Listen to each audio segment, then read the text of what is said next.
अर्शी जो है ना से मलिक इनाम के साथ शादी करने के लिए तैयार हो चुकी है, लेकिन डॉक्टर साम बीच में एंट्री डालता है और बार बार अर्शी को मजबूर करने की कोशिश करता है कि आप मेरी बात मानेगी और ये शादी नहीं करेंगी, शादी से इनकार कर देंगे, क्योंकि अर्शी ने अपने घर वालों को, अपने वालिद को ये बात कह दी है कि मैं शादी करने के लिए तैयार हूँ जहाँ पर भी आप लोग मेरी शादी करवाना चाहते हैं। क्या अर्शी मलिक इनाम के साथ शादी कर पाएगी या शादी से इनकार करेगी? अगर शादी से इनकार करती है तो उसके बाद अर्शी के पास ऑप्शन क्या बचेगा? क्या अर्शी डॉक्टर साहब के बारे में भी सोच सकती है? इस वक्त अर्शी अपनी माँ के सामने, अपने वालिद के सामने और कशवा बेगम के सामने ये बात कहती है कि भाई जहाँ पर भी आप लोग मेरी शादी करवाना चाहते हैं तो मैं शादी करने के लिए तैयार हूँ, मुझे किसी किस्म का कोई भी एतराज़ नहीं है। तो जब अनुषा ये बात सुनती है तो अनुषा से सब कुछ बर्दाश्त नहीं होता और अनुषा झूठ बोलती है डॉक्टर साहब के सामने, उसे कॉल करती है, उसे कहती कि भाई अर्शी जो वो सुसाइड करने वाली है क्योंकि घर वाले इसके ऊपर प्रेशर डाल रहे हैं और ये शादी नहीं करना चाहती, तो आप लोग जल्दी से आए और अर्शी को आकर बचा लें। जिस वक्त डॉक्टर साहब आता है और साथ में अर्शी का कज़न भी होता है, वो आते हैं और आकर घर का माहौल देखते हैं तो अर्शी के चेहरे के ऊपर मुस्कुराहट होती है, किसी किस्म की कोई भी परेशानी नहीं होती।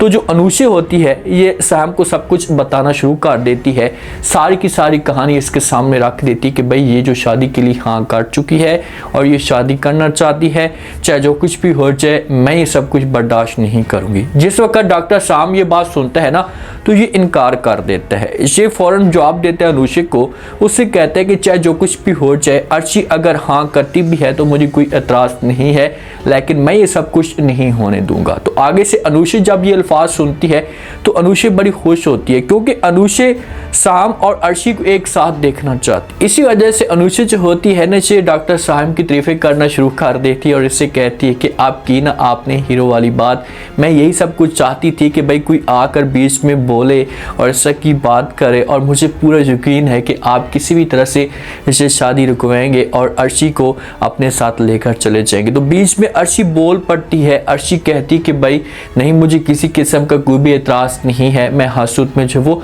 शादी करूंगी, मैंने फैसला कर लिया और मैं अपने घर वालों को नाराज़ नहीं कर सकती। तो जब ये बात डॉक्टर साहब सुनता है, अब इसे बड़ा यकीन था, ये उम्मीद लगा कर बैठा हुआ था कि भाई अर्शी जो है ना ये मेरी सपोर्ट करने के लिए तैयार हो जाएगी और हमारा साथ देगी और ये शादी नहीं करेगी। तो जब ये बातें डॉक्टर साहब सुनता है तो इसे बुरा लगता है और यहाँ से उठकर चला आता है। जब उठकर आता है तो पीछे से अर्शी आती है, अर्शी जो होती है इसे रोकने की कोशिश करती है और कहती कि मेरी बात तो सुनो, मेरी बात समझे तो सही, मुझे प्लीज़ जो वो मौका तो दे बात करने का, लेकिन ये कोई बात नहीं सुनता। वहाँ से आर होता है, पीछे से भागकर अर्शी पकड़ लेती है और इसे रोक लेती है और इसके साथ खुलकर बात करना शुरू कर देती है। इसे कहती कि मैं क्या करूँ, मेरे पास किसी किस्म का कोई ऑप्शन बचा ही नहीं है, तो इसी वजह से मैंने ये डिसाइड कर लिया।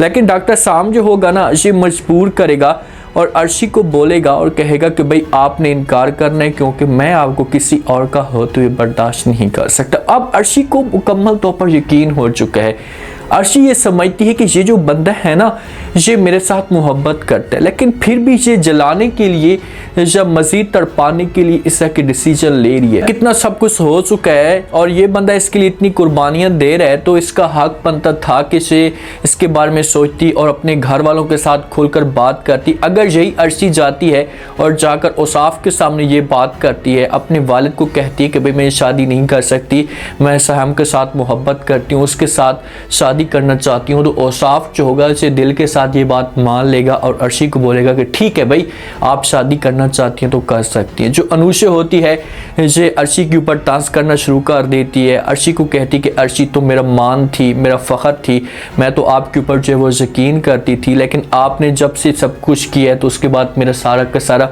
यकीन, मेरा फ़ख्र टूट चुका है। अब मैं आपके ऊपर बिल्कुल भी यकीन नहीं कर पा रही थी, लेकिन कम अज़ कम आप अपनी मोहब्बत का तो लिहाज करती, अपनी मोहब्बत के बारे में तो सोचती कि आप अपनी मोहब्बत को कितनी ज़्यादा तकलीफ़ दे रही हैं, उसके बारे में सोचती तो आप कभी भी ऐसा काम ना करती। तो आगे से जब ये बात अर्शी सुनेगी तो ये अनुषा को चुप कराने की कोशिश करेगी। देखें अर्शी जो फैसला ये कर रही है ना, अर्शी की मजबूरी बन चुकी है, अर्शी के पास किसी किस्म का कोई और ऑप्शन बचे नहीं, तो इसी वजह से ये खामोशी के साथ अपने वालिद को तकलीफ नहीं देना चाहती और इसने ऐसा का डिसीजन ले लिया। अब वालिद सोच रहा होता है, वालिद के दिमाग के अंदर तो कुछ और बात बातें जारी होती हैं, वालिद ये सोचने पे मजबूर होता है कि यार मैं ये सोच रहा था, जब मैंने ये फैसला किया हुआ था कि भाई अर्शी जो है वो रिश्ते से इनकार कर देगी तो इस तरह से मेरी मुश्किल जो होगी ये हल हो जाएगी और मैं मलिक साहब के पास जाऊँगा, उसके सामने ऑप्शन रखूँगा, उससे कहूँगा कि मेरी बेटी जो है वो शादी नहीं करना चाहती, लेकिन अर्शी ने हाँ करके मेरे लिए तो मुश्किल और भी बढ़ा दी है। ये सोच है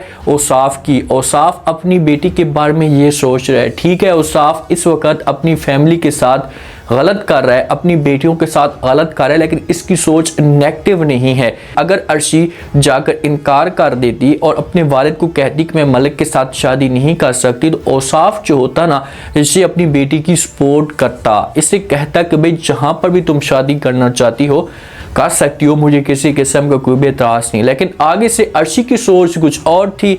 अर्शी ये समझ रही थी कि भाई अगर मैंने इनकार कर दिया तो मेरा जो वालिद होगा से मुझसे नाराज हो जाएगा। अब रास्ते पे होती है अर्शी, तो अचानक से जो मलिक साहब गाड़ी में आते हैं और अर्शी को देखते हैं तो अर्शी को गाड़ी वहीं पर रोक लेते हैं और अर्शी का बाजू पकड़ लेते हैं और गाड़ी में बैठाने की कोशिश करते हैं कि भाई आप आए मेरे साथ गाड़ी में बैठें। तो आगे से अर्शी जो होती है इसे इनकार कर देती है और कहती है कि भाई मैं आपको ना कुछ जानती हूँ ना कुछ पहचानती हूँ, तो इस तरह से मैं आपके साथ तो नहीं बैठ सकती ना, तो बेहतर ये होगा कि आप यहाँ से चले जाएं। तो ज़बरदस्ती अर्शी के साथ वो करता है, इसका बाजू पकड़ता है, गाड़ी की तरफ लेकर जा रहा होता है कि भाई पहचान भी बन जाएगी, सब कुछ हो जाएगा, आप बैठे तो सही। तो इतने में औसाफ लग रहा होता है कि औसाफ आ जाएगा और ये रोक लेगा और अर्शी को अपने साथ लेकर जा सकता है। अगर अर्शी को अपने साथ लेकर नहीं भी जाएगा ना, तो अर्शी अकेले में जो वो बैठ जाएगी और बस के जरिए जो वो रास्ते से आ रही होगी। लेकिन काफ़ी देर हो जाती है, बस ख़राब भी हो सकती है, तो फ़ौरन जो वो घर वाले जो होते हैं, जो अनुषे और अनुषे की माँ, ये बड़े परेशान हो जाते हैं। अचानक से मौसम भी जो होता है से भी ख़राब हो जाता है, तो माँ सोच रही होती है कि भाई काफ़ी देर हो चुकी है, अभी तक से आई क्यों नहीं है, क्या वजह है। तो अनुषे जो होगी ये कॉल पे जो अर्शी के साथ रब्ता करने की कोशिश भी कर रही होगी, लेकिन अर्शी का जो नंबर होगा ये ऑफ आ रहा होगा। अब अर्शी बस के अंदर होती है, आंखों के अंदर आंसू भी होते हैं कि यार देखिए कि मेरा वालिद मेरे बारे में कितना गलत डिसीजन ले रहा है। तो अनुषा जो होती है इसे फ़ौरन फिर कॉल करती है डॉक्टर साहब को और उसके साथ बात करती है, उसे कहती है कि आप कहाँ पर मौजूद हैं। हो सकता है कि अनुषा ये सोच रही हो कि भाई अर्शी जो होगी ये डॉक्टर साहब के साथ भी मौजूद हो सकती है, इसी वजह से कॉल करती है। तो उससे पूछती है, वो कहता है कि मैं तो हॉस्पिटल के अंदर हूँ। तो वो फिर बता देती है अनुषा कि भाई काफ़ी देर हो चुकी है, मौसम भी बहुत ज़्यादा ख़राब है, अभी तक जो वो अर्शी घर के अंदर नहीं है। तो डॉक्टर साहब जब ये बात सुनते हैं तो बड़ा परेशान हो जाता है और फिर ये किसी भी तरह से जाएगा उसी जगह पर जहाँ पर अर्शी जो है वो मौजूद होती है, जॉब करती है, फिर इसके पीछे आएगा और अर्शी को हो सकता है कि इसे ढूंढ ले और फिर अपने घर में लेकर आ जाए। अर्शी की उस वक्त जो हालत होगी ये बहुत ज़्यादा ख़राब होगी, मुकम्मल तौर पर भीगी हुई होगी और डॉक्टर साहब अगर आता है तो वो भी भीगा हुआ होगा और वहीं पर फिर मोहब्बत जो होगी ये दोनों के अंदर मज़ीद बढ़ेगी। लेकिन औसाफ को डिसीजन लेना चाहिए। औसाफ आए और आकर अर्शी के साथ अपनी बेटी के साथ बात करे। वालिदैन को ऐसा करना चाहिए। अगर आपकी बेटियां या आपकी जितनी भी फैमिली है वो अगर रिश्ते के लिए हाँ कर भी देती है तो आप अपनी बेटी के पास आए, बेटे के पास आए, उससे एक दफ़ा आकर डिसीजन लेने की कोशिश करें। उससे पूछें तो सही कि भाई आपकी इस बारे में क्या सलाह है, आप क्या करना चाहती हैं। अगर आप शादी करना चाहती हैं तो मुझे बता दें, मुझे कोई इतराज़ नहीं होगा, लेकिन दिल के साथ ये बात करना कि भाई आप खुश हैं या नहीं। तो आगे से अर्शी अगर कहती कि हाँ मैं खुश हूँ, मुझे किसी किस्म की कोई प्रॉब्लम नहीं, तो फिर तो ठीक है। लेकिन इसका दिल नहीं कर रहा है, वालिद को खुश करने के लिए या वालिद को दिखाने के लिए सब कुछ कर रही होती है। लेकिन परेशान होने की कोई भी सूरत नहीं है। ऑडियंस को कशवा बेगम की कभी भी जो इससे उम्मीदें होंगी ये पूरी नहीं होगी। कशवा बेगम तो ये चाहती है कि ये ऐसी जगह पर जाए, ठीक है पैसा है, हमारा घर का सर्कल भी चलना शुरू हो जाएगा, निज़ाम चलेगा लालच में आकर, लेकिन ये चाहती है कि अर्शी सारी जिंदगी जलील रही। मलिक के साथ तो खुश तो नहीं रह सकती ना, ये तो सिर्फ और सिर्फ डॉक्टर साहब के साथ खुश रह सकती है। और अगर इसके साथ इसकी कहानी बनती है तो कशवा की सारी मेहनत के ऊपर पानी फेर जाएगा। तो ये पूरा जोर लगाएगी शुरू से एंड तक और शादियों की मुकम्मल तौर पर तैयारियां भी शुरू हो जाएगी। लेकिन फिर डॉक्टर साहब की एंट्री होगी और शादी को रुकवाने की कोशिश करेगा। उम्मीद है आज का रिव्यू, आज का टीजर आप लोगों को पसंद आया होगा। आपने कमेंट सेक्शन में अपनी कीमती लास्ट में आपको क्या लगता है क्या नेक्स्ट आने वाले के साथ में, अगर जिस हिसाब से ये बंदा कोशिश कर रहा है डॉक्टर साहब अर्शी को रोकने की, तो आगे से अर्शी के पास ऑप्शन क्या होगा। क्या अर्शी जो होगी से शादी से इनकार कर देगी? अगर इनकार नहीं करती तो क्या डॉक्टर साहब अपने आप को अर्शी से हमेशा के लिए दूर कर लेगा। लास्ट में फीडबैक दें और सब्सक्राइब भी लास्ट में कर दें। शुक्रिया, अल्लाह हाफिज़।